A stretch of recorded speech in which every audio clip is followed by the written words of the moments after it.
नहीं ना मुझसे कि दीपक सर की क्लास हो रही है। चलो यार, क्लाइमेटोलॉजी में हमने वेदर एंड क्लाइमेट समझ लिया है, composition of atmosphere, structure of atmosphere, insolation पढ़ लिया है, एल्बिडो पढ़ लिया है, हीट बजट बाकी है। ठीक, हमने टेम्परेचर के बारे में पढ़ लिया है, उसका डिस्ट्रीब्यूशन कैसे है, टेम्परेचर को इम्पैक्ट करने वाले फैक्टर पढ़ लिया है, टेम्परेचर इन्वर्जन पढ़ाना है, प्रेशर पढ़ेंगे, प्लानिटरी विंड हमने पढ़ा है, प्लानिटरी विंड में हमने क्या क्या पढ़ा है, ईस्टर्लीज, वेस्टर्लीज और पोलार ईस्टर्लीज। ठीक, और सीजनल विंड में और लोकल विंड में हम पढ़ेंगे आज। सीजनल विंड जैसे मानसून, लोकल विंड क्या नाम है, जैसे लू है, हरमटन है, चिनुक है। ह्यूमिडिटी, इवापोरेशन, कंडेंसेशन ये भी पढ़ेंगे आज। Jet type of clouds and precipitation पढ़ेंगे। और जेट स्ट्रीम क्या है, एयर मास क्या है, टेम्परेट साइक्लोन और एक्स्ट्रा ट्रॉपिकल साइक्लोन या ट्रॉपिकल साइक्लोन बोलते हैं उनको। नहीं, ये टेम्परेट साइकिल को ही एक्स्ट्रा ट्रॉपिकल साइक्लोन बोलते हैं। ठीक, और ये क्या है हमारा ट्रॉपिकल साइक्लोन। और ये है हमारा क्लाइमेट रीजन्स, जो हमारे क्लाइमेट, कितने क्लाइमेट रीजन्स हैं all over India, all over world कितने क्लाइमेटिक रीजन्स हैं बताओ। China type of climate, Indian type of monsoon climate, ये सब नहीं पढ़े हो। सहारा टाइप ऑफ क्लाइमेट कितने, 11 है यार, 11। टुंड्रा टाइप ऑफ क्लाइमेट ये सब नहीं पढ़े हो।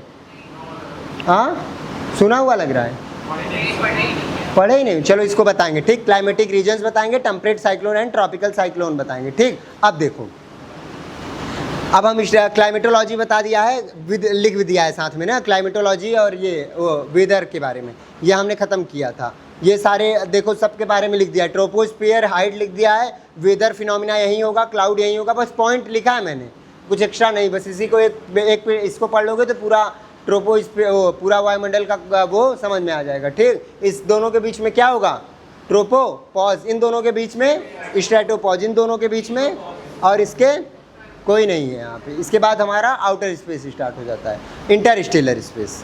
ठीक, ये हो गया। इंसोलेशन बता दिया था, जो इनकमिंग सोलर रेडिएशन, सूर्य से आने वाली प्रकाश किरण। एल्बिडो क्या है, reflection of solar radiation. Fresh snow has the very high albedo, ocean has the low albedo. Earth का एवरेज कितना है, 30%। अब देखो ग्रीन हाउस गैसेस के बारे में बताया था, natural warming effect of earth.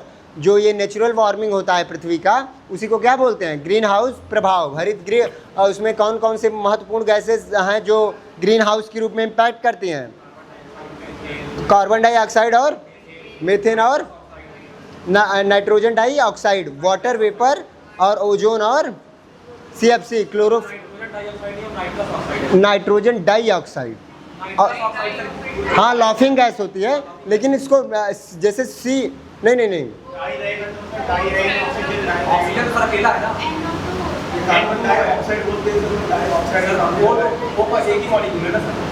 हाँ, इसको क्या बोला था आपने, नाइट्रस ऑक्साइड।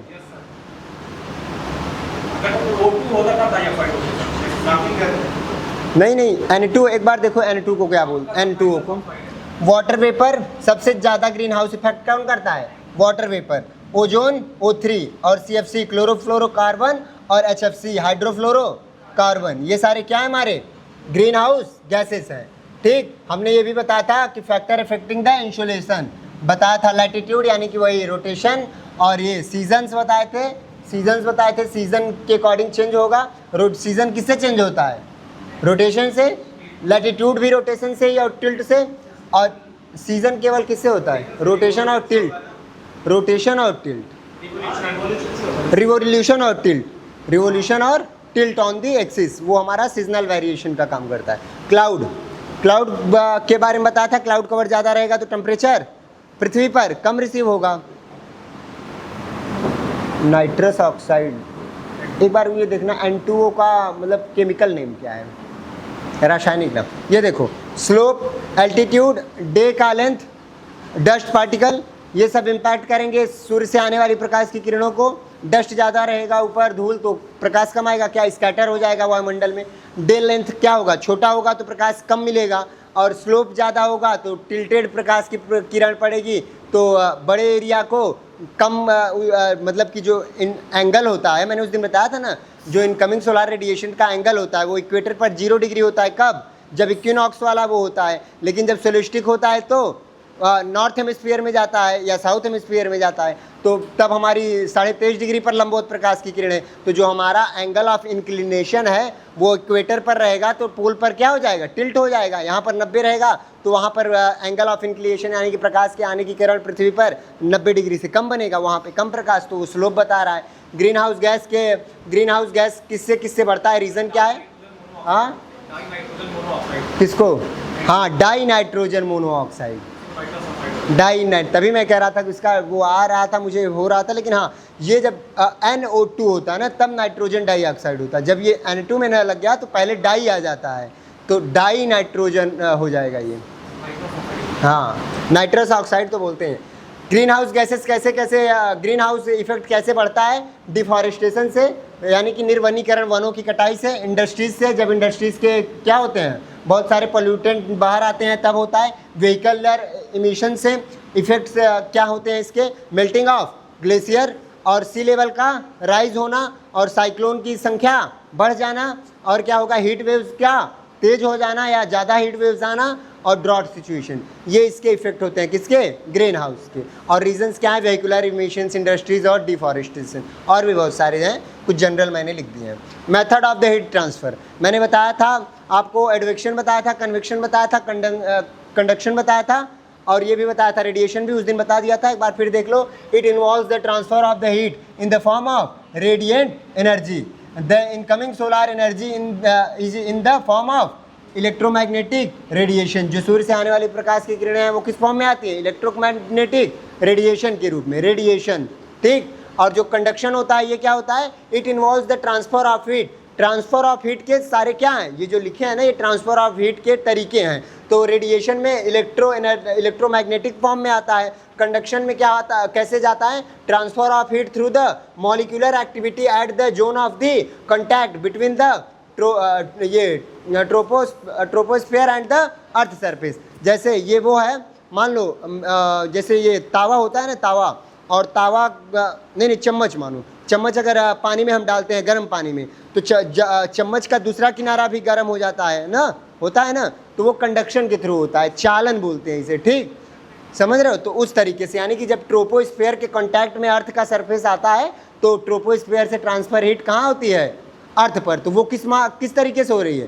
कंडक्शन फॉर्मेट में, ठीक। पृथ्वी से जो सन से जो पृथ्वी पर आ रहा है वो रेडिएशन, और जो ट्रोपोस्फेयर का कांटेक्ट है सरफेस के साथ वो कंडक्शन है, और ये जो सन से आ रही रेडिएशन है। और कन्वेक्शन क्या है? Transfer of heat by the vertical movement. जैसे ये हमारी धरती है, गर्म हो गई है, हीट हो गई है सुबह, अब हीट हो गई तो जो इसके ऊपर वाली लेयर होगी हवा की, जस्ट ऊपर वाली, वो धरती से जो टेरेस्ट्रियल रेडिएशन निकलेगा उसके ऊपर वाली हवा को हीट कर देगा। तो जैसे ही हीट होगा ये ऊपर जाएगी, तो ऊपर जा रहा है, अब गर्म हवा ऊपर जा रही है, यानी कि गर्म टेम्परेचर ऊपर बढ़ रहा है, यानी कि वर्टिकल मूवमेंट ऑफ टेम्परेचर हो रहा है, तो उसे क्या बोलेंगे? उसे बोलेंगे कन्वेक्शन। एडवेक्शन क्या होता है? इसी का जस्ट उल्टा होता है, वो ये वर्टिकल होता है, वो horizontal. The transfer of heat by the horizontal movement of the mass क्या है यहाँ पे? एयर मासेस के थ्रू। अब जैसे ट्रेड विंड एक जगह से दूसरे जगह हीट को ले जाएगी, वेस्टर्लीज विंड, तो वो क्या होगा? एडवेक्शन। क्लियर है ना? चारों क्लियर है ना? कस भैया ठीक है, समझ में आ रहा है ना? टेम्परेचर इन्वर्जन समझते हैं, ठीक। टेम्परेचर इन्वर्जन बचा था। टेम्परेचर इन्वर्जन क्या है? द नॉर्मल सिचुएशन क्या होती है? हम ऊंचाई के साथ टेम्परेचर क्या होता है? घटता है। 6.5 degree Celsius normal lapse rate बोलते हैं उसको हम, पर 1000 मीटर की ऊंचाई पर 6.5 डिग्री सेल्सियस का टेम्परेचर क्या होता है? कम होता है। ये नॉर्मल सिचुएशन होती है अगर हम ऊंचाई पर जाते हैं। लेकिन टेम्परेचर इन्वर्जन में क्या होता है कि the average rate of decrease in the temperature with an increase in altitude is called as a normal lapse rate. Under creation special condition is the atmosphere reversal of normal lapse rate.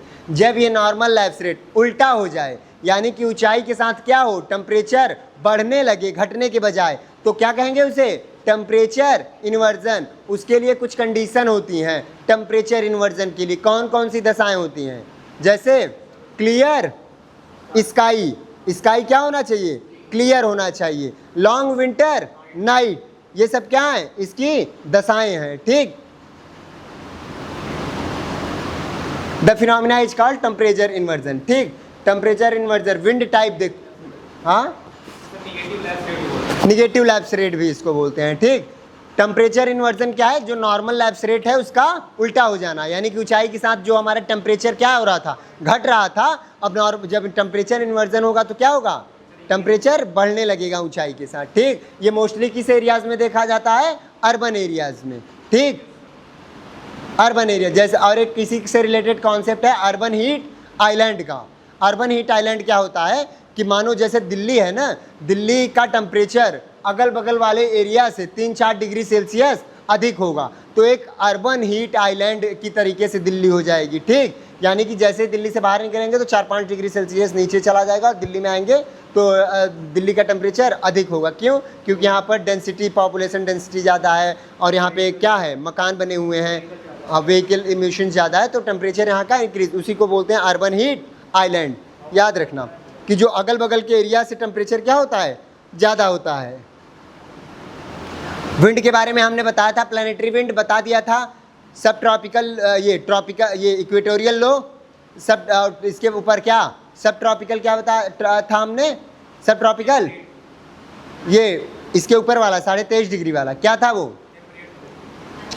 High था, लो था, सब tropical high, फिर middle वाला सब polar लो, polar high, और तीनों wind बता दिए थे, तीनों सेल बता दिए थे, पूरा ये हैडले, फेरल और पोलार सेल, तीनों सेल बता दिए थे।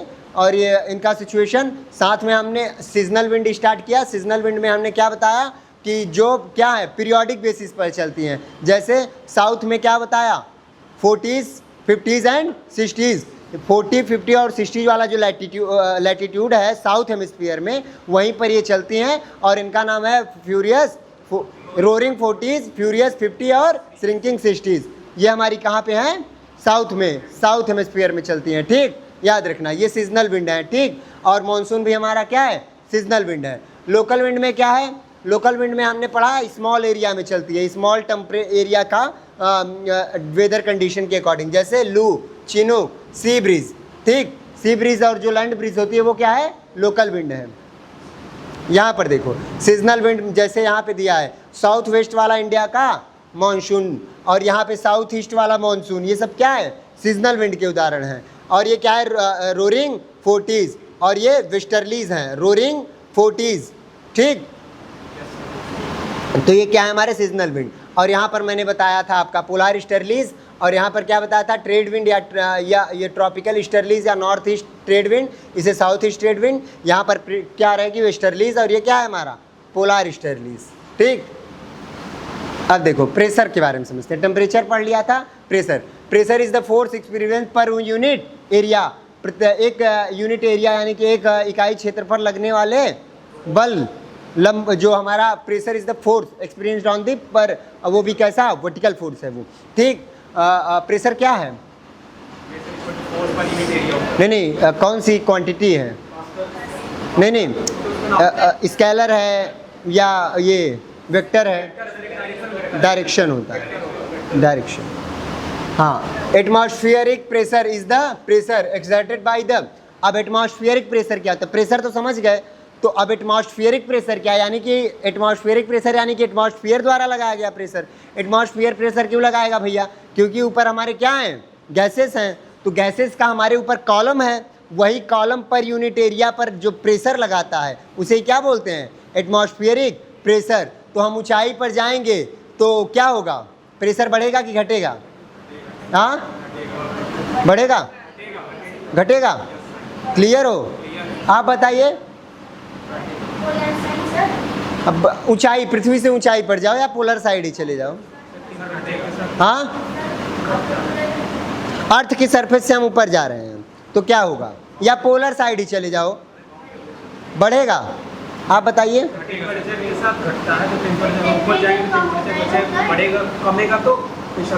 घटेगा, ठीक, प्रेशर घटता है ऊंचाई के साथ। ये बताओ, अभी मैं यहाँ खड़ा हूँ, ठीक, और मेरे ऊपर जो एयर का कॉलम है, ठीक, उसका मास ज़्यादा होगा कि जब मैं इस छत पर खड़ा हो जाऊँ, इस छत पर, तब जो हमारे ऊपर एयर का कॉलम पड़ रहा होगा उसका मास ज़्यादा होगा। हाँ अभी ये, क्योंकि ये वाला मास जो यहाँ से छत से पहले वाला एयर का कॉलम है वो भी तो जुड़ेगा। तो जैसे जैसे ऊपर जाऊंगा मैं तो एयर का कॉलम क्या होता जाएगा, छोटा होता जाएगा। और जैसे छोटा होगा तो क्या होगा, प्रेशर कम होगा, ऊंचाई के साथ प्रेशर घटेगा। याद रहेगा, भूलोगे क्या, मत भूलना। Atmospheric pressure is the pressure exerted by the earth atmosphere on the surface.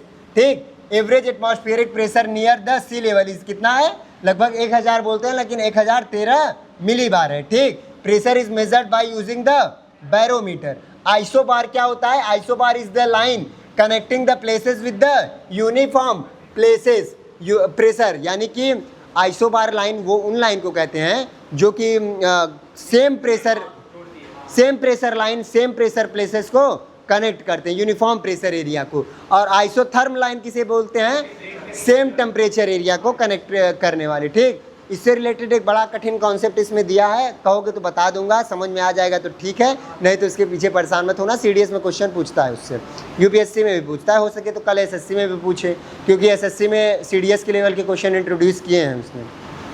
देखो आगे, अब वो फैक्टर जानते हैं जो कि प्रेशर को क्या कर रहे हैं, इम्पैक्ट कर रहे हैं। तो एल्टीट्यूड इम्पैक्ट करेगा भाई, ऊपर जाएंगे तो प्रेशर क्या होगा, कम होगा, नीचे जाएंगे तो प्रेशर बढ़ेगा। इसीलिए क्या होता है, जब हम पहाड़ों पर जाते हैं तो प्रेशर क्या होता है, कम होता है, और नाकों से खून आना चालू होता है, क्योंकि अंदर का प्रेशर ज़्यादा हो जाता है। बॉडी के अंदर का जो प्रेशर है, जो हमारा पंप करता है हार्ट, उसका प्रेशर ज़्यादा हो जाता है। तो वो जब बाहर का प्रेशर कम होता है तो कोई भी चीज़ कहाँ से कहाँ जाती है, हाई प्रेशर से लो प्रेशर। तो बाहर लो प्रेशर हो गया, यानी कि जब हम पहाड़ पे चढ़े तो प्रेशर कम हुआ है, लो प्रेशर हुआ, अंदर हाई प्रेशर है तो बाहर अंदर का खून बाहर आ जाता है। This is the reason. ठीक, दाल क्यों धीरे पकती है वहाँ पे पहाड़ों पे, यही रीज़न है। ठीक, एल्टीट्यूड प्रभावित करेगा फैक्टर, टेम्परेचर प्रभावित करेगा। इन्होंने बताया जैसा कि टेम्परेचर बढ़ेगा तो प्रेशर डिक्रीज हो जाएगा। When air is heated it expends and the outward pressure of the molecule is spread over a large area, therefore air pressure decreases. जैसे ही किसी हवा को गर्म करोगे तो उसके अंदर क्या होने लगता है, मोशन होने लगता है, ब्राउनी मोशन जिसे बोलते हैं, ऐसे भागने लगते हैं। तो जब भागेंगे तो उसका क्या होगा, डेंसिटी डिक्रीज होगी। यानी कि जब डेंसिटी डिक्रीज होगी तो ज़्यादा लोगों के कांटेक्ट में आएगा, ज़्यादा एयर के कांटेक्ट में आएगा तो टेम्परेचर ड्रॉप होगा, तो इससे क्या होगा, प्रेशर भी ड्रॉप हो जाएगा। When air is cooled it contract, जब कूल होती है तो कॉन्ट्रैक्ट होती है, तो जब कॉन्ट्रैक्ट होगी तो प्रेशर ज़्यादा बढ़ेगा, और जब फैलेगी तो क्या होगा, प्रेशर कम होगा। रोटेशन ऑफ अर्थ, अब रोटेशन ऑफ अर्थ भी इसको कैसे, the rotation of earth causes air at the pole to be thrown away towards the equator. जो क्या होता है ना, जब रोटेशन होता है ना तो वो जो कोरियोलिस फोर्स होता है वो किधर करता है, rotation of the earth causes air at the poles to be thrown away towards the, यानी कि जो पोल होता है ना वो नीचे की ओर हवा को क्या करता है, ढकेलता है नीचे की ओर। ठीक, तो उसी के कारण क्या होता है, पोल पर प्रेशर लो हो जाता है, क्योंकि वहाँ पे एयर क्या है, कम है। भाई पूरा एटमॉस्फेरिक प्रेशर क्या है, एयर के द्वारा लगाया गया प्रेशर, जो एटमॉस्फेयर में गैसेस हैं उसके द्वारा हमारे ऊपर जो एग्जर्ट किया जा रहा है। पहले ही दिन बताया था ना कि पृथ्वी के अगल बगल एक एनवेलप है गैस का, वही गैस का एनवेलप का ही तो प्रेशर लग रहा होगा हमारे ऊपर। ठीक, वही है, तो रोटेशन से होगा। The air from the polar region as it gets thrown away occupies a larger area causing a drop in the pressure around the sub tropical region. Sub tropical region में क्या होगा, प्रेशर ड्रॉप हो जाएगा। ठीक, अब देखो हमने क्या क्या बताया, टेम्परेचर और फैक्टर, प्रेशर और फैक्टर, इंसोलेशन बताया, और टाइप ऑफ इंसोलेशन बताया कि किस वो नॉर्मल लैप्स रेट बता दिया, यानी कि टेम्परेचर इन्वर्जन बता दिया, एटमॉस्फेयर का कंपोजिशन बताया, और साथ में क्या बताया, एटमॉस्फेयर के बारे में बताया, और ये बता दिया कि विंड क्या है, प्लानिटरी विंड क्या है, लोकल विंड क्या है, सीजनल विंड क्या है, और लोकल विंड के बारे में अब हम देखेंगे। तो लोकल विंड देखते हैं भैया, ये है हमारी क्या, लोकल विंड। लोकल विंड, तो लोकल विंड कहाँ चलती है, नॉर्थ अमेरिका, रॉकी माउंटेन से कहाँ पे, ग्रेट प्लेन, जो मिसिसिपी का प्लेन है नॉर्थ अमेरिका का, उसे ग्रेट प्लेन बोलेंगे। और वहीं चिनूक कहाँ से होती हुई आती है, एक इमेज डाउनलोड करके दिखाएं क्या, नेट ही नहीं चल रहा है इसका, चलो हालांकि इमेज एक हम ऐड कर देंगे। ठीक, जब पीडीएफ देंगे तो उसमें बना होगा कि चिनूक कहाँ से आ रही। तो ये कहाँ चलेगी? नॉर्थ अमेरिका में। कौन सी है ये टाइप? हॉट। डायरेक्शन क्या होगी? वेस्ट से ईस्ट। इसको experience during the winter, melt snow, इसीलिए इसको क्या बोलते हैं? Snow eater. फोन, फोन क्या है? कहाँ चलती है? यूरोप में, आल्प्स पर्वत के पास। आल्प से नॉर्दर्न यूरोप की साइड जाती है, ठीक, डाउन स्लोप जाती है। ये भी कैसी है? हॉट। और ये कब चलती है? Warm, dry, down slope, down slope wind है। और melt snow during winter season. Winter season में क्या करती है ये भी कहाँ पे? ये यूरोप में वो करती है, यानी कि ये यूरोप की स्नो ईटर है, ठीक। कौन कौन? फोन। याद रखना कहाँ चलती है region? Harmattan, West Africa, north east to south west. North east से आती हुई है और किधर जाती है? साउथ वेस्ट में। कहाँ पे? साउथ अफ्रीका वाले, वेस्ट नाइजीरिया और गल्फ वाले रीजन में। इसे हॉट और ड्राई है ये, ठीक। और इसी को क्या बोलते हैं? Doctor wind. Dry dust wind that reduces the humidity. बताया था ना, ह्यूमिडिटी रिड्यूस करती है, उससे क्या होता है? वाटर बॉर्न डिसीजेज कम हो जाती हैं, और इसीलिए इसको क्या बोलते हैं? Doctor wind. किसको? हरमटन को। हैबो कहाँ पे चलती है? सूडान और सहारा वाले रीजन में। ये साउथ अफ्रीका की हैं दोनों। हाँ, हरमटन, हैबो, सिरक्को और ये लिवेंट, नहीं ये स्पेन साइड यूरोप में चलती है, ठीक। तो ये तीनों हरमटन, हैबो, सिरक्को कहाँ पे है? साउथ अफ्रीका में। सहारा डिजर्ट में, मेडिटेरेनियन यूरोप साइड, यानी कि साउथ से नॉर्थ में जाती हैं। हॉट है, carries Sahara dust after crossing the Mediterranean Sea. जब ये सहारा डिजर्ट से उठती हैं सिरक्को विंड, तो ये क्या करती हैं? सहारा डिजर्ट के जो लाल बालू है ना, अपने साथ उड़ा के कहाँ ले जाती है? साउथ से नॉर्थ। साउथ यानी कि सहारा के साउथ में क्या नॉर्थ में क्या पड़ेगा? यूरोप पड़ेगा। मेडिटेरेनियन सी पड़ेगा, फिर यूरोप पड़ेगा। तो यूरोप में जाके ये वर्षा करती है सिरक्को विंड, और वो जो बालू होता है उड़ा के सहारा विंड का ले जाती है, तो वहीं पर लाल वर्षा करती है, उसे कहते हैं ब्लड रेन। तो ब्लड रेन कराती है कौन? सिरक्को, याद रखना। लेवेंट कहाँ चलती है? Levant region, south southern Spain में। डायरेक्शन क्या है? ईस्ट से वेस्ट डायरेक्शन। कैसी है? हॉट है इसका। और हॉट ड्राई लोकल विंड है ये यहाँ का। कहाँ का? स्पेन साइड में। अब देखो सैमोन या सैमम कहाँ चलती है? ईरान और इराक में। इसका कोई फिक्स डायरेक्शन नहीं है, हॉट है, याद रखना। एक्सट्रीमली हॉट है, ड्राई विंड है, called the poison wind. Poison wind किसको बोलते हैं? सैमोन को। और फिर क्या है? काराबुरान। काराबुरान कहाँ पे चलती है? मंगोलिया और नॉर्थ चाइना में। नॉर्थ चाइना और मंगोलिया साइड में, ठीक। इसका डायरेक्शन क्या है? नॉर्थ ईस्ट से साउथ वेस्ट। नॉर्थ ईस्ट से साउथ वेस्ट। कैसी है? हॉट है, हाई है, डस्टी है, डिजर्ट विंड है, ठीक। वही मंगोलिया वाले डिजर्ट में चलती है, ठीक। लू कहाँ चलती है? Northern plane of India. जो इंडिया का नदर्न प्लेन है वहाँ पर क्या चलती है? लू चलती है। डायरेक्शन क्या होती है? वेस्ट से ईस्ट डायरेक्शन में। वेस्ट से ईस्ट डायरेक्शन में, यानी कि पंजाब से नॉर्थ ईस्ट साइड, ठीक। यही प्लेन पूरा लेते हैं। कैसी है? हॉट है, extremely hot and dry summer. और कब चलती है? मई से जून के समय में। ब्रिक फिल्डर कहाँ पाई चलती है? ऑस्ट्रेलिया में। डायरेक्शन क्या है? नॉर्थ से साउथ जाती है, नॉर्थ से साउथ। ब्रिक फिल्डर हॉट है, hot, dusty, associated with dust. ये बर्ग विंड कहाँ चलती है? साउथ अफ्रीका, ईस्ट से वेस्ट डायरेक्शन। ये भी कैसी है? हॉट है। ये हमारी क्या हो गए? हॉट विंड्स पढ़ लिए हमने लोकल विंड में, ठीक। अब पढ़ते हैं कोल्ड विंड्स। ये हमारे कोल्ड्स हैं। ब्लिजार्ड कहाँ चलता है? अलास्का और कनाडा साइड। जैसे वो क्या था हमारा चिनूक, क्या था? हॉट था। और ये हमारा ब्लिजार्ड वहीं चलता है, क्या है ये? कोल्ड विंड है। और ये अलास्का, कनाडा, नॉर्थ अमेरिका में नॉर्थ से, याद रखना, जो कोल्ड विंड आएंगी ना वो मोस्टली नॉर्थ से साउथ दिखेंगी, क्योंकि पोलर रीजन से आती हुई, ठीक। तो नॉर्थ से साउथ ब्लिजार्ड। ऐसे ही क्या था? सेम नहीं ऐसे ही सेम उसमें बताया था। जो पोलर से इक्वेटर साइड बढ़ेंगी तो क्या होगा?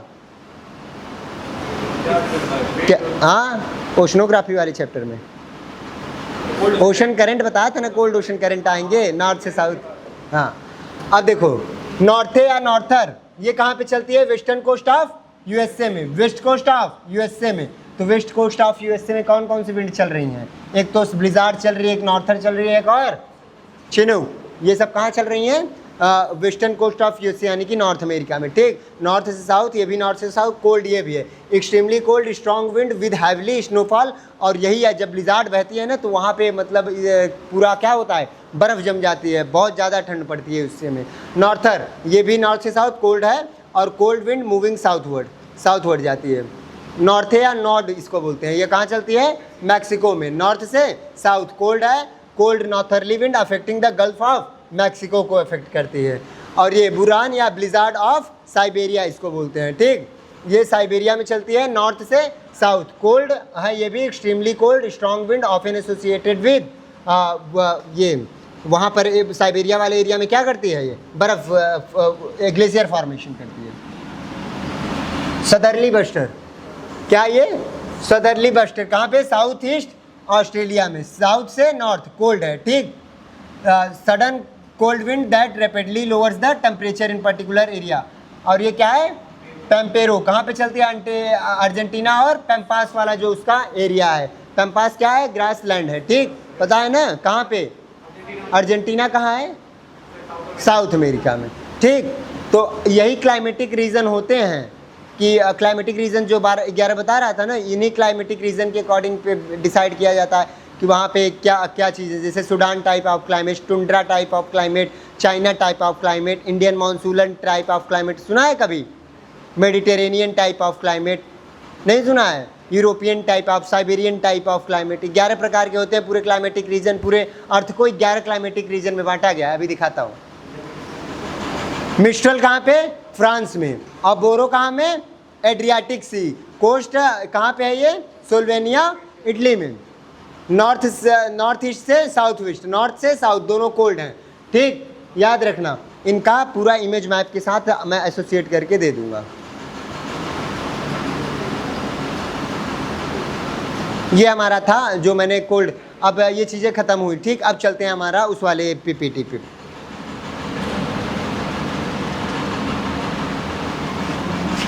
ठीक, कहाँ गया यार,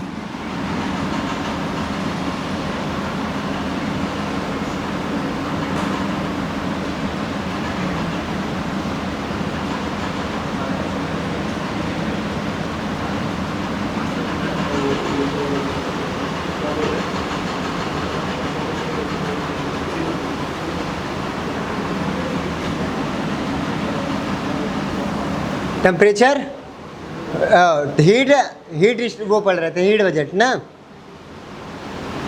हीट बजट,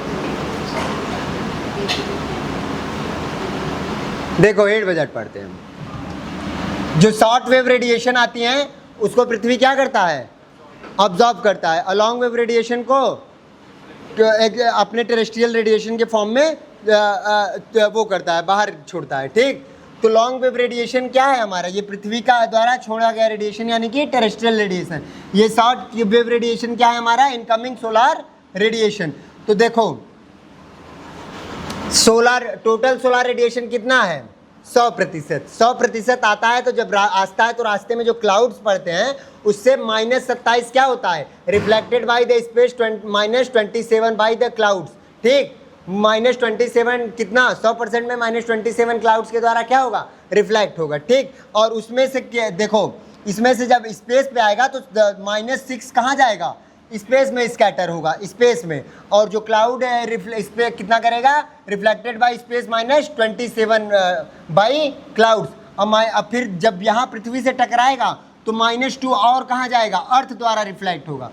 6% कहाँ रिफ्लेक्ट हो रहा है, स्कैटर हो रहा है स्पेस में। 27% कहाँ पे जा रहा है 100% में से, क्लाउड के द्वारा। और फिर जब इस पर टकराया तो इसमें से क्या हुआ, -2% अर्थ के द्वारा और रिफ्लेक्ट किया गया। और 14 इसमें क्या हुआ, एटमॉस्फेयर ने क्या किया, अब्जॉर्ब कर लिया। जो बचा उसमें कितना मिला, 17 कितना मिला, absorb by earth and absorb by the earth. ये जो स्कैटर होता है, स्कैटर वाले में से 3 चीज़ें होती हैं। एक तो 14 कितना होगा, एटमॉस्फेयर एग्जॉर्ब करेगा, 17 यहाँ मिलेगा, और -6 कहाँ चला जाएगा, स्पेस से बाहर चला जाएगा, स्कैटर हो जाएगा, ठीक। तो ये पूरा जो बचा तो कितना हमें मिला, जोड़ो इसको, कितना आ रहा है, 51 आ रहा है, 51 आया। तो अर्थ ने कितना लिया, 51। तो अब इसको 51 छोड़ना भी पड़ेगा, तो अब इस इधर देखो लॉन्ग वेव रेडिएशन में, अब देखो इधर इसको जोड़ो, कितना आ रहा है? 51 आएगा, 51 ही है ना। तो अब देखो ये 51 कैसे कैसे छोड़ती है पृथ्वी। 51 लिया कैसे कैसे पता है? सबसे पहले क्या, स्कैटर वाले रेडिएशन से 17 ऑब्जर्व किया, यानी कि जो इस 100 में से जो ये तीनों को जोड़ो 14, 17 और 6, ये स्कैटर वाला है। तो ये जो 6 स्कैटर हुआ, 14 यहाँ पे ऑब्जर्व हुआ, 17 पृथ्वी के पास आया। और 100 में से जब ये वाला तीनों निकल गया तो 27 किससे गया? क्लाउड के द्वारा रिफ्लेक्ट किया गया, और 2 कितना गया? अर्थ के द्वारा डायरेक्टली रिफ्लेक्ट किया गया। ठीक, तो सबसे ज़्यादा कौन स्कैटर वो करता है रिफ्लेक्ट? क्लाउड, ध्यान रखना। ठीक, तो अब ये 51 हुआ, तो ये -23 -9 और 19 तीनों को जोड़ोगे तो 51 आएगा। 51 ले लिया था पृथ्वी ने, अब 51 इसको छोड़ना भी है, तभी तो हीट बजट बनेगा, हीट बैलेंस होगा। तब रेडिएशन फॉर्म में अर्थ छोड़ती है, रात को जब रेडिएट करती है तो कब छोड़ती है? टेरेस्ट्रियल रेडिएशन के फॉर्म में कितना? 23, तो 23, और जिसमें से कि 6 कहाँ चला जाता है? एटमॉस्फेयर में एब्जॉर्ब होता है। और क्या होता है ये क्या नाम है? Radiated to the space from the earth, यानी कि अब ये कहाँ होगा? अर्थ से कहाँ चला जाएगा? रेडिएट होके स्पेस में चला जाएगा, बाहर चला जाएगा। ठीक, टर्बुलेंस एंड कन्वेक्शन, जो कन्वेक्शन बताया था कि ऐसे कन्वेक्शन हीट ट्रांसफर करता है, तो कैसे? वर्टिकल ट्रांसफर होता है कन्वेक्शन में, तो हवाएं क्या करेंगी? वर्टिकल, जब जो यहाँ पे कंटैक्ट में रहेंगी सरफेस में, अब ये -9 की टर्बुलेंस और कन्वेक्शन के माध्यम से कहाँ चला जाएगा? हमारे एटमॉस्फेयर में रिलीज कर देगा। ठीक, और फिर -19 कैसे जाएगा? कंडेंसेशन से। कंडेंसेशन से क्या होगा? -19 जो और प्राप्त है वो भी कहाँ चला जाएगा? फिर रिलीज हो जाएगा। ठीक, तो ये हमारा पूरा क्या है, इसका क्या हो गया? कंडेंसेशन कैसे होता है? कंडेंसेशन होता कैसे है? हाँ, वाटर वेपर हाई होता। सबसे पहले उसके लिए क्या चाहिए हमें? कंडेंसेशन होगा क्यों? पहले क्लाउड फॉर्मेशन, हाँ पहले वो चाहिए ना, क्या नाम है कि पहले एयर हो, वास्प किस कैसी एयर हो? वार्म एयर हो। तो वार्म एयर आएगी कहाँ से? यहीं से आएगी ना। ये -19 ही तो उसको वार्म करेगा, ये जो छूटेगा -19 उसको उसमें ये वार्म करेगा, और क्या होगा उसमें? वाटर वेपर ऐड होगा उस वार्म एयर में। भाई वार्म एयर इसीलिए तो होगी वो कि उसमें वाटर वेपर की मात्रा क्या है? ज़्यादा हो गई है। और वो कहाँ से टेम्परेचर मिला है? अर्थ सरफेस से। और फिर यही जब क्या कहते हैं, क्या होता है जब ये वाटर वेपर बनता है तो क्या बनता है? ये वाटर वेपर आगे चल के जब ऊपर जाता है तो क्या होता है ना? रिलेटिव ह्यूमिडिटी जानते हो? Humidity, absolute humidity, relative humidity, ये सब पता है ना? देखो मैं बता देता हूँ। रिलेटिव ह्यूमिडिटी क्या होती है? हाँ, रिलेटिव ह्यूमिडिटी किसे बोलते हैं? देखो जैसे ये एयर है, यहाँ की एयर है, इसकी कैपेसिटी है 100%, पर्टिकुलर मान लो 10 डिग्री सेल्सियस पर इसकी कैपेसिटी है 5 ना कि 5 यूनिट वो क्या कर सकती है? वाटर को हेल्ड कर सकती है 10 डिग्री सेल्सियस पर। लेकिन वो रख कितना रही है? 2 यूनिट रख रही है। तो उसकी कैपेसिटी 5 है, लेकिन रख कितना रही है? 2 रख रही है। तो वो क्या हुआ? उसका रिलेटिव ह्यूमिडिटी हुआ, यानी कि रख 5 सकती थी, रख कितना रही है? 2। ठीक, इसको क्या बोलेंगे हम? रिलेटिव। और एब्सोल्यूट ह्यूमिडिटी क्या होती है? है कितना, मतलब कि जैसे 5 तो है उसमें, लेकिन उसमें एक्चुअल वहाँ पे 5 का मतलब ही नहीं है, वहाँ पर 2 है ना, तो उसी 2 को क्या बोलेंगे? Absolute humidity. समझ रहे हो? जैसे ये एयर है और एयर में कितना है? मान लो 5 यूनिट वाटर वेपर है, तो हम बोलेंगे इसकी एब्सोल्यूट ह्यूमिडिटी कितना है? 5। ठीक, ये क्लियर। ह्यूमिडिटी क्या होता है? Water vapour present in the air. हाँ हाँ भैया, कन्वेक्शन हो ना रहा है, ये यहाँ भी कन्वेक्शन हो रहा है। कंडेंसेशन तो कन्वेक्शन के थ्रू ना होगा, कन्वेक्शन के थ्रू होगा, हॉरिजॉन्टल ट्रांसफ़र से होगा, कई तरीके से होगा। ठीक है ना, केवल उसी तरीके से नहीं होगा। Radiated to the space from the earth, radiated to the space यानी कि ये स्पेस से में चला जाता है। इसमें से 23 में से 17 स्पेस में जाता है, 6 यहाँ पे जाता है एटमॉस्फेयर में। Radiated to space by the atmosphere. अब ये 48 कहाँ चला जाता है? अभी ये क्या लग रहा है तुम्हें कि ये अर्थ ने अभी एटमॉस्फेयर में रिलीज किया है, और अब एटमॉस्फेयर से जो ट्रोपोस्फेयर है वो किस माध्यम से बाहर करेगा? कौन से हीट ट्रांसफर मेथड से? कंडक्शन, कंडक्शन से ही तो बाहर करेगा, कंडक्शन से ही तो ले रहा था अंदर ये ट्रोपोस्फियर, बताया था ना वहाँ पे, बताए थे ना।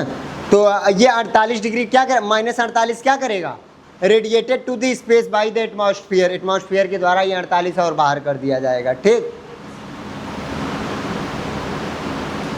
हीट बजट समझ रहे हो ना, समझ में आया, कोई डाउट है क्या? हीट बजट कुल मिला के इतना समझो कि पृथ्वी जितना लेती है उतना वापस दे देती है, उसी को हीट बैलेंस कहते हैं। और जो इनकमिंग सोलर रेडिएशन पृथ्वी पर आएगी उसे पृथ्वी टेरेस्ट्रियल रेडिएशन के फॉर्म में एटमॉस्फेयर में रिलीज कर देती है। ठीक, मैंने इमेज के भी थ्रू बता दिया है। और कितना सबसे ज़्यादा कौन रिफ्लेक्ट करेगा, क्लाउड, ये ध्यान रखना है, कौन, cloud. Variation in the net heat budget at the earth surface. अब देखो सबसे ज़्यादा वेरिएशन होगा भाई, इनकमिंग सोलर रेडिएशन है। ठीक, तो इनकमिंग सोलर रेडिएशन हर जगह बराबर तो होगी नहीं, पोलर पर कुछ होगी, इक्वेटर पर अलग होगी और साउथ पोल पर अलग होगा। तो हीट बजट भी तो डिफरेंट होगा हर जगह पर। तो ये सरप्लस कहाँ पे रहेगा, इक्वेटोरियल रीजन पे, इक्वेटर पर ज़्यादा रहेगा तो वहाँ पर सूर्य की मात्रा ज़्यादा होगी, यानी कि वहाँ पे सरप्लस हीट होगी। और पोलर साइड पे क्या होगा, डेफिसिट होगी, क्योंकि वहाँ पे टेम्परेचर तिरछा पड़ रहा है तो वहाँ पे हीट डेफिसिट होगी। तो ये जो हमारा कन्वेक्शन पढ़ाया, एडवेक्शन पढ़ाया, उसी के माध्यम से ये क्या करेगा, इसी को क्या करेगा, variation in heat, need budget and earth surface, इसी को क्या करेगा, ये सरप्लस को डेफिसिट एरिया में पहुँचाएगा। समझ रहे हो ना, एडवेक्शन के थ्रू, कन्वेक्शन के थ्रू। तो कह रहा है the surplus heat energy from the tropics is redistributed polewards and as a result the tropics do not get progressively heated up to due to the accumulation of excess heat, or the high latitudes gets permanently frozen due to the excess deficit। इसीलिए excess deficit होने के कारण यहाँ पे freezing होता है। और ये हमारा नॉर्थ पोल है, ये हमारा साउथ पोल है, ठीक है ना, दिख रहा है ना नॉर्थ साउथ, यहाँ पे डेफिसिट होता है। और यही जब हमारे विंड क्या करते हैं, इसको ले जाके डिस्ट्रीब्यूट करते हैं नॉर्थ में और साउथ में। ठीक, टेम्परेचर ये पढ़ा दिया था ना टेम्परेचर के बारे में। हीट क्या होता है, the interaction of the insulation with the atmosphere and the earth surface creates heat which is measured in terms of temperature. Temperature क्या करता है, टेम्परेचर और हीट में क्या डिफरेंस है, heat is a magnitude, magnitude है हीट, हीट क्या है, मैग्नीट्यूड। हम बोल रहे हैं तो हम तो बहुत कुछ बोल रहे हैं, हीट क्या है बताओ, टेम्परेचर और हीट में क्या है, हीट को नापने के लिए यूज होता है टेम्परेचर। ठीक, क्या कह रहा है, heat which is measured in terms of temperature, temperature के टर्म में हीट को हम मेजर करते हैं। हीट क्या है, heat represents the molecular movement of the particle comprising a substance. The temperature एक सब्सटेंस है जो heat represents the molecular movement of the particle comprising a substance। the temperature क्या है, the temperature is a measurement in a degree of how hot या how cold, कोई भी चीज़ कितना गर्म है और कितना ठंडा है उसकी मात्रा को हम किससे डिसाइड करते हैं, टेम्परेचर से। ठीक, और कोई भी जो मॉलिक्यूलर मूवमेंट होता है हीट की वजह से होता है। ठीक, टेम्परेचर को हम बस नापते हैं, टेम्परेचर क्या करता है, उसके मैग्नीट्यूडनल वैल्यू को बताता है कि इसका परिमाण क्या है। ठीक है ना,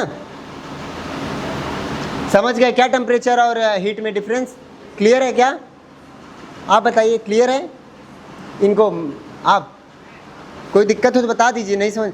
देखो टेम्परेचर जो होता है ना वो पर्टिकुलर किसी भी चीज़ का टेम्परेचर उसके हीट को मेज़र, ये कितना हीट है मेज़र करेंगे टेम्परेचर के माध्यम से। ठीक, टेम्परेचर उसके मैग्नीट्यूडनल वैल्यू को बताएगा और जो हीट होगा वो इसके पार्टिकल मूवमेंट को, टेम्परेचर इसके पार्टिकल मूवमेंट को नहीं वो डिसाइड करे, मतलब कराएगा। हीट देंगे तब इसके पार्टिकल मूवमेंट होंगे, इसको जलाएंगे तो कुछ देर में ये पिघल के इसमें क्या हो जाएगा, पार्टिकल में मोशन आ जाएगा। ठीक, तो वही कह रहा है। फैक्टर कंट्रोलिंग द टेम्परेचर बता दिया है, कल ही बता दिया था। लैटिट्यूड डिसाइड करता है, रोटेशन डिसाइड करता है, एल्टीट्यूड, डिस्टेंस फ्रॉम द सी भी डिसाइड करेगा टेम्परेचर।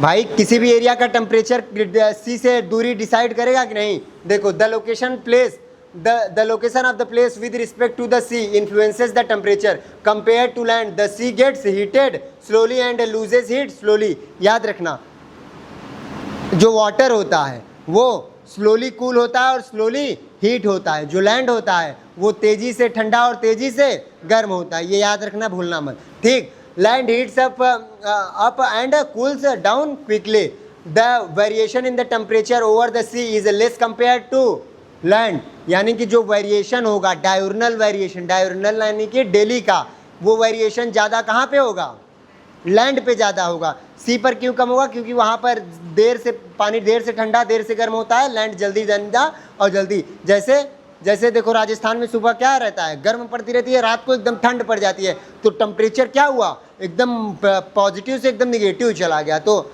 डिफरेंस ज़्यादा है ना। तो वही कह रहा है कि द वेरिएशन ज़्यादा है उसमें, कहाँ पे, लैंड पे, एज कम्पेयर टू ओशन।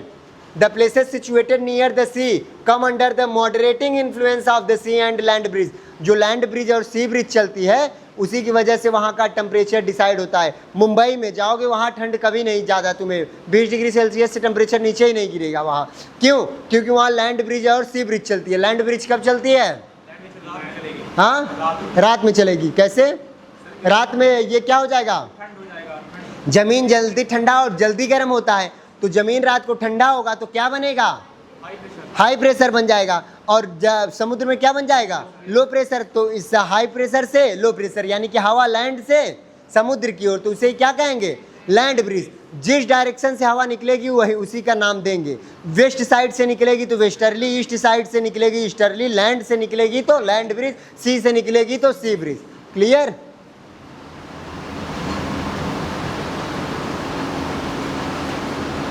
ये क्लियर हो गया, लैंड ब्रिज सी ब्रिज। अभी आगे है इसके बारे में, air mass and ocean current. Air mass और ओशन करंट टेम्परेचर को डिसाइड करते हैं कि नहीं, बताया था ना कि एयर जो हमारा ओशन करंट होता है, जिस भी कॉन्टिनेंट के बगल से गुजर जाता है उसके जस्ट बगल क्या फॉर्म हो जाता है, डेजर्ट। तो डेजर्ट फॉर्म क्यों हो रहा है, वहाँ के टेम्परेचर को डिसाइड किया, उस एरिया में क्या कर दिया, ड्राई सिचुएशन लाया। अगर कोल्ड जाएगा, कोल्ड ओशन करंट गुजरेगा तो कौन सा सिचुएशन, ड्राई सिचुएशन, और वार्म ओशन करंट जाएगा तो ह्यूमिड सिचुएशन हो जाएगा, यानी कि टेम्परेचर बढ़ जाएगा, कोल्ड जाएगा तो घट जाएगा।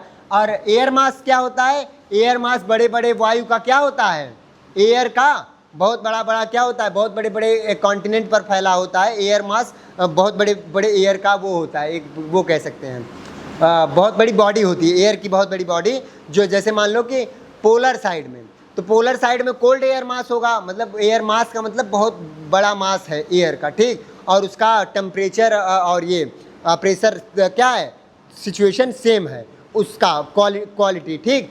तो उसको क्या बोले दिया हमने, एयर मास। तो एयर मास जो नॉर्थ साइड में होगा, नॉर्थ और साउथ में, वो ठंडे एयर मास होंगे, और कॉन्टिनेंट पर जौन होगा, तो अभी मैंने आगे इसका क्लासिफिकेशन एयर मास एक बार दिखाई देता हूँ होता क्या है।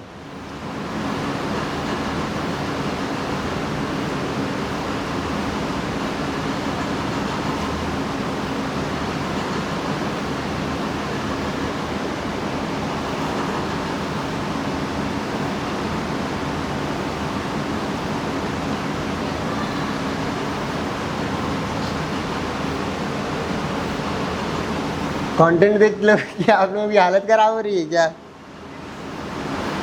Air mass, the air mass with a distinctive character in terms of temperature and humidity is called air मास।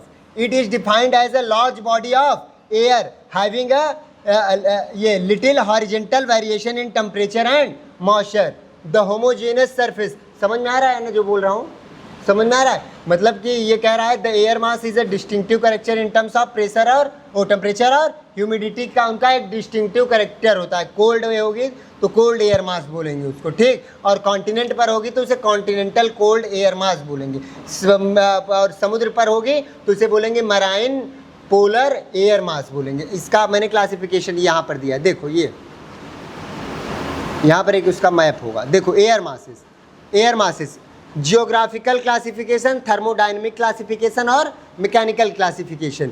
अगर मैकेनिकल में क्या होगा, एयर मास आगे बढ़ रही है कि एक जगह है, तो अगर बढ़ रहेगी तो उसको क्या बोलेंगे, अनस्टेबल, और अगर एक जगह होगी तो स्टेबल। और थर्मोडायनेमिक माध्यम में अगर उसको क्लासिफाई करेंगे तो वार्म है कि कोल्ड, और जियोग्राफिकल देखेंगे कि ट्रॉपिकल एयर मास है कि पोलर, ये air masses mostly polar areas में, ट्रॉपिकल और पोलर एरियाज में मिलते हैं, यानी कि 23 डिग्री के इधर ये एयर मास नहीं दिखते हैं, उधर वेस्टर्लीज साइड और जो हमारा पोलर साइड है, पोलर ईस्टर्लीज, उन्हीं के एयर मासेस हैं। ठीक, तो क्या कह रहा है ज्योग्राफिकल में, एक तो ट्रॉपिकल एयर मास होगा, ट्रॉपिकल एयर मास में क्या क्या हो सकता है, ओशनिक ट्रॉपिकल एयर मास जो ओशन पर हो, और जो कॉन्टिनेंट पर हो उसे कॉन्टिनेंटल क्या होगा, कॉन्टिनेंटल पोलर एयर मास होगा। और पोलर एयर मास में कौन कौन सा, देखो सी पोलर एयर मास और कॉन्टिनेंटल पोलर एयर मास। और ये वार्म और कोल्ड, अब सबके साथ वार्म एसोसिएट कर दो, सबके साथ कोल्ड एसोसिएटेड कर दो, तो वो क्या हो जाएगा, ये देखो वार्म, ये ओशनिक, ये warm oceanic tropical air mass, cold oceanic tropical air mass, warm continental polar air mass, cold continental polar air mass. ठीक, तो ये हमारे एयर मासेस होते हैं। और मैं आपको इसका इमेज दिखा देता हूँ यार, इसमें एक होगा इमेज, देखता हूँ।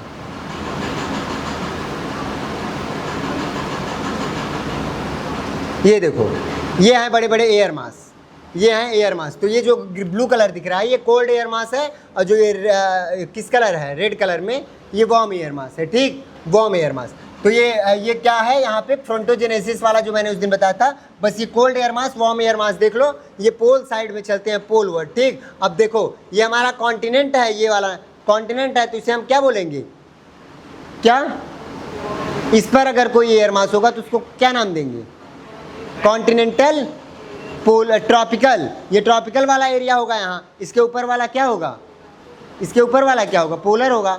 तो ये वाला हमें continental tropical air mass.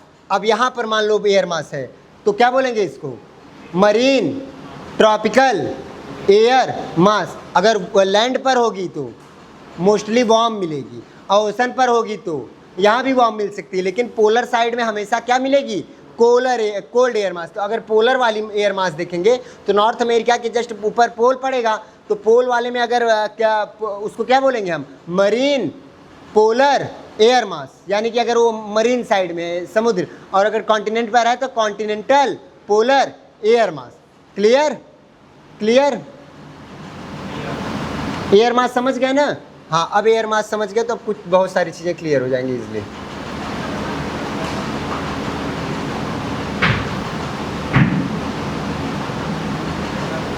Air masses and ocean current, ocean current बता दिया कैसे टेम्परेचर को इम्पैक्ट करेगा। अब एयर मासेस कैसे इम्पैक्ट करेगा, दो तरीके से, एक स्टेबल और एक अनस्टेबल करा था। तो जब अनस्टेबल वाला एयर मास ट्रॉपिकल एरिया में आएगा, पोलर वाला एयर मास ट्रॉपिकल एरिया में मोशन करके होकर आएगा, तो ट्रॉपिकल एरिया के टेम्परेचर को क्या करेगा, घटा देगा। भाई पोलर एरिया से एयर मास चल के आ रहा है, यानी कि ठंडा एयर मास होगा, ट्रॉपिकल एरिया में आएगा तो उस एरिया के टेम्परेचर को कम करेगा। तो टेम्परेचर को एयर मास प्रभावित नहीं करेगा, ओशन करंट नहीं करेगा, करेगा ना। तो वही बता रहा हूँ, डिस्ट्रीब्यूशन ऑफ टेम्परेचर, टेम्परेचर का distribution. The isotherm are the lining joining the place of the equal temperature, ये मैंने बता दिया। In the northern temperature distribution के बारे में ये जो देख रहे हो ना, ये वाला स्लाइड, इसको एक बार देख लो, बहुत ज़रूरी है भैया। CDS का एग्ज़ाम जो प्रिपेयर कर रहा है, या जो CAPF SSC में भी कल को पूछ सकता है। देखो सबसे पहले आइसोथर्म होता क्या है, आइसोथर्म जानते हो, line joining the places having the equal temperature. In the northern hemisphere the land surface area is much larger then in the southern hemisphere, यानी कि सदर्न हेमिस्फीयर में लैंड एरियाज क्या है, कम है, नॉर्थ में लैंड ज़्यादा है। Hence the effect of the land mass and the ocean current are well pronounced. In January, the isotherm deviate to the north over the ocean and to the south over the continent. यानी कि जनवरी के समय में north hemisphere में, जनवरी के sir में जो हमारा आइसोथर्म होता है, जो आइसोथर्म यानी कि जो हमारी सेम टेम्परेचर को कनेक्ट करने वाली लाइन है, वो डेविएट करती है टू दी नॉर्थ साइड में, कहाँ, ओवर द ओशन, ओशन में जनवरी में north side, and the south over the continent. देखो मैं इस पे बताता हूँ आप लोगों को, ये हमारा क्या है, distribution of surface air temperature in the month of January. ध्यान दो देर, तो जब जनवरी के मंथ में हम नॉर्थ, ये देखो इक्वेटर है, ये हमारा नॉर्थ पोल है, तो नॉर्थ पोल में ऐसे क्वेश्चन पूछेगा कि नॉर्थ पोल में जो हमारा आइसोथर्म लाइन है, ये जो लाइन बनी है इन्हें आइसोथर्म बोलते हैं। ठीक, आइसोथर्म लाइन जब हम ओशन से कॉन्टिनेंट पर आएंगे तो किस डायरेक्शन में मूव करेंगे? नॉर्थ हेमिस्फीयर में। नॉर्थ हेमिस्फीयर में किस डायरेक्शन में जा रही हैं? हाँ, ओशन से कॉन्टिनेंट आओ, हाँ साउथ साइड गिर रही हैं। देखो ये ओशन है, हमारा ओशन है, और गिर कहाँ रही हैं? साउथ साइड में। ठीक, और साउथ हेमिस्फीयर में देखो, साउथ हेमिस्फीयर में जब हम ओशन से कॉन्टिनेंट पर जा रहे हैं तो किस डायरेक्शन में गिर रही हैं? किस डायरेक्शन में जा रही हैं? हाँ, किसमें किसमें जा रही है भैया, बताओ नीरज जी? साउथ साइड में ही जाएंगी, जनवरी मंथ में साउथ साइड में ही जाएंगी। ठीक, नहीं यार, एक मिनट रुक जाओ, यहाँ पर होल्ड करना। साउथ में नहीं जानी चाहिए, क्योंकि अगर जनवरी का मंथ है तो जनवरी का मंथ है तो सन कहाँ होगा? यहाँ पे होगा, सन यहाँ पे होगा ना भाई, साउथ हेमिस्फीयर में। इंडिया में ठंड पड़ रही होगी जनवरी के मंथ में, तो उस समय क्या होगा? पानी देर से ठंडा, देर से गर्म होगा। पानी देर से ठंडा, तो जब यहाँ आ चुका होगा तो पानी क्या हो रहा होगा? गर्म हो चुका होगा। पानी गर्म हो चुका होगा, तो पानी गर्म हो चुका होगा यानी कि आइसोथर्म ऊपर शिफ्ट हुए होंगे। भाई पानी गर्म होगा, लैंड ठंडा होगा, तो लैंड ठंडा होगा, तो जब लैंड से हम वाटर की ओर जाएंगे तो ये हमारा किस डायरेक्शन में हो जाएगा? भाई मानो यहाँ पे 5 डिग्री सेल्सियस था, यहाँ 5 डिग्री सेल्सियस था, और पानी देर से ठंडा देर से गर्म होता है। सूरज अभी साउथ हेमिस्फीयर में है और लैंड जल्दी ठंडा जल्दी गर्म होता है, तो लैंड अभी ठंडा हो गया होगा, तो यानी कि यहाँ 5 डिग्री सेल्सियस होगा, तो हमें समुद्र में 5 डिग्री सेल्सियस ढूंढने के लिए ऊपर जाना पड़ेगा। ऊपर जाना पड़ेगा ना भाई, ऊपर ही तो जाना पड़ेगा। देर से ठंडा देर से गर्म होता है, तो कॉन्टिनेंट से जब हम ओशन में जाएंगे तो नॉर्थ साइड, और ओशन से कॉन्टिनेंट पर आएंगे तो साउथ साइड। ठीक, और यहाँ पर क्या हो रहा होगा? यहाँ क्या होगा? लैंड क्या हो जाएगा? यहाँ पर लैंड ही नहीं है, साउथ हेमिस्फीयर में लैंड ही नहीं है, पूरा वाटर वाटर ही है मोस्टली। जहाँ पर लैंड होगा, जहाँ पर लैंड होगा, देखो यहाँ पर क्या है? 30 डिग्री सेल्सियस दिया है। ठीक, 30 डिग्री सेल्सियस हमारा लैंड पे बना है, और ये 20 डिग्री सेल्सियस दिया है, यहाँ पे 20 डिग्री सेल्सियस दिया है। यानी कि ओशन से हम लैंड पर अगर जाएंगे तो किस तरीके से मूव कर रहा है? ये ऊपर जा रहा है, यानी कि ओशन से लैंड जाने में किधर जाएगा? ये नॉर्थ साइड में। कहाँ से? लैंड से ओशन जाने पे ऊपर जाएगा। लैंड से हम ओशन जा रहे हैं, चलो लैंड से ओशन जाते हैं। ये हमारा इस एरिया में इतना लैंड ही नहीं है ना, यही तो प्रॉब्लम है। प्रॉब्लम ही यही है कि फिर भी अगर देखोगे तो तुम लैंड से ऊपर जाओगे तो हल्का यहाँ पे, जैसे यहाँ पे लैंड वाला एरिया आ रहा है तो यहाँ से ऊपर जा रहा है, तो यानी कि ओशन से लैंड पे जाओगे तो किस डायरेक्शन में जा रहा है? North direction. वहाँ पे ओशन से लैंड पे जा रहे तो कहाँ जा रहा था? साउथ में जा रहा था। याद रखना, सदर्न हेमिस्फीयर में क्या होगा? उल्टा सिचुएशन। नॉर्थ हेमिस्फीयर में ओशन से लैंड जाएंगे तो किस डायरेक्शन में थर्मल लाइन जाएगी? नॉर्थ डायरेक्शन में। लैंड से ओशन में जाएंगे तो किस में जाएगी? देखो लैंड है ही ना हमारा, और जब हम ओशन में जा रहे हैं तो लैंड से जब हम ओशन में जाएंगे तो ये आइसोथर्म लाइन किस डायरेक्शन में जा रही हैं? नॉर्थ में जा रही हैं। और जब हम ओशन से इसमें जा रहे हैं तो साउथ साइड गिर रही हैं। तो याद रखना, जनवरी के महीने में नॉर्थ हेमिस्फीयर में किधर जा रही हैं उसका डायरेक्शन याद रखना। और जनवरी के महीने में साउथ में कहाँ जाएंगी? अगर हम ओशन से लैंड पे जाएंगे तो नॉर्थ साइड, और लैंड से ओशन में जाएंगे तो साउथ साइड। ठीक, एक बार सर्च करके आप भी क्लियर कर लीजिए। ये जनवरी का था। ठीक, समझ में आया क्या? कॉन्सेप्ट कठिन है, ये इतना इजी समझ में नहीं आएगा, समझ में आ जाएगा लेकिन भूलो क्यों? वही है ना भाई, यही तो है कि हम ओशन से अगर लैंड पे जाएंगे तो नॉर्थ साइड जाएगा साउथ हेमिस्फीयर में, और लैंड से ओशन पर जाएंगे तो किधर जाएगा? South side. क्या दिया है इसमें? यही दिया होगा यार, यही दिया है ना। कहाँ इतना दुखी होके बोल रहे हो? नींद आ रही है? अच्छा देखो, ये किस मंथ में था? जनवरी के मंथ में था। अब जुलाई के मंथ में। जुलाई में इंडिया में क्या होगा?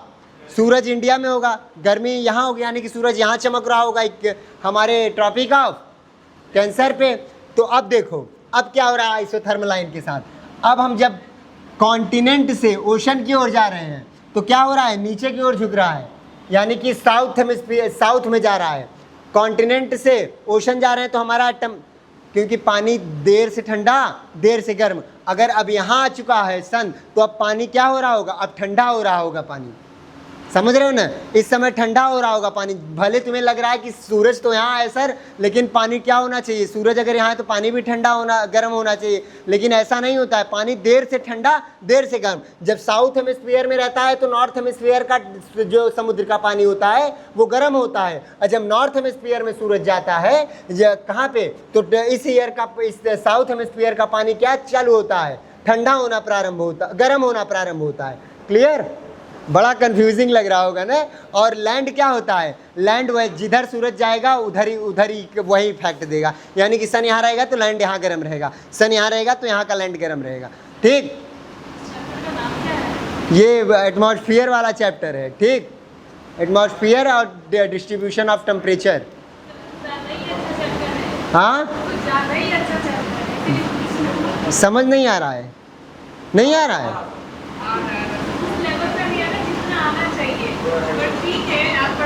टॉपिक हैवी है, इसको और आसानी से समझाया जा सकता है।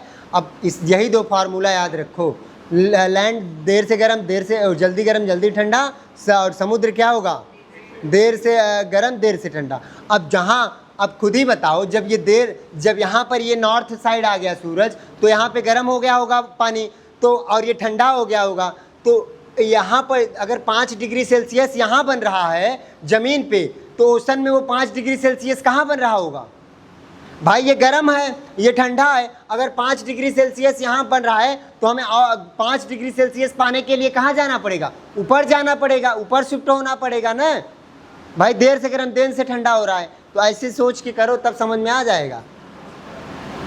इतना आसानी से रिवीजन बैच में इतना कोई एक्सप्लेन करके नहीं बताता है। फिर से उसी को जनवरी वाला जुलाई वाला देखो, जुलाई वाले में क्या होता है। मैंने ऐसे नहीं पढ़ा था। हाँ, जैसे सही ना, लैंड से जल्दी गर्म हो जाता है। हाँ, वाटर मतलब लेट से गर्म होता है। हाँ, जैसे सेम टेम्परेचर को अगर जोड़ना है तो लैंड में जो टेम्परेचर है, हाँ, तो वो तुम्हारी से जल्दी गर्म होगा।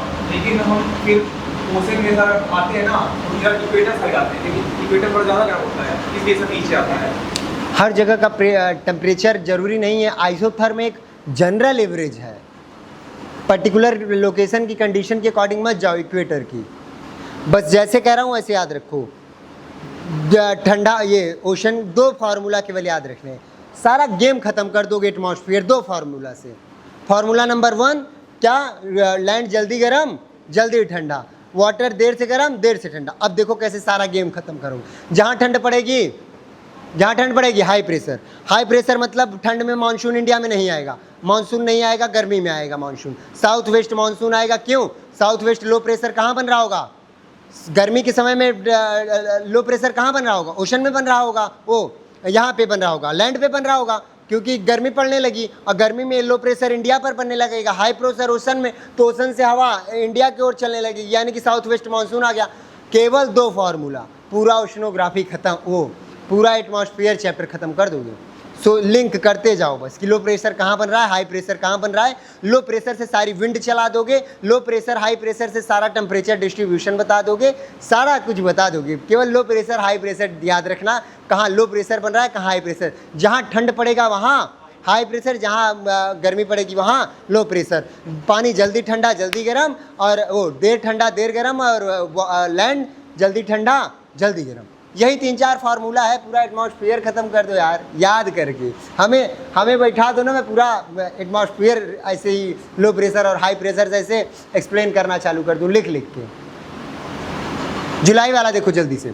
जुलाई वाले में कहाँ है, सूरज यहाँ है, लैंड हीट हो गई होगी ज़्यादा, पानी इस समय कोल्ड हो रहा होगा, तो जब हीट हो रही होगी तो 30 डिग्री सेल्सियस यहाँ है, तो जब हमें क्या करना होगा, हीट वाला, भाई सूरज इधर से गया है, सूरज इधर से गया है, तो पानी पहले किधर वाला गर्म हुआ होगा, इधर का गर्म हुआ होगा, इधर का गर्म हुआ होगा, इधर ऐसे ऐसे ना गर्म हुआ होगा, तो हम नीचे साइड झुकेंगे गर्म पॉइंट लेने के लिए। भाई यहाँ 30 डिग्री है तो 30 डिग्री ढूंढने के लिए कहीं नीचे जाना पड़ेगा ओशन में हमें, तो ओशन में हमें 30 डिग्री नीचे साइड, यानी कि जब हम जुलाई के महीने में नॉर्थ हेमिस्फीयर में कॉन्टिनेंट से ओशन की ओर जाएंगे तो आइसोथर्मल लाइन साउथ की ओर झुकेंगी, और ओशन से कॉन्टिनेंट की ओर जाएंगे जुलाई के मंथ में नॉर्थ हेमिस्फीयर में, तो किस डायरेक्शन में जाएंगी?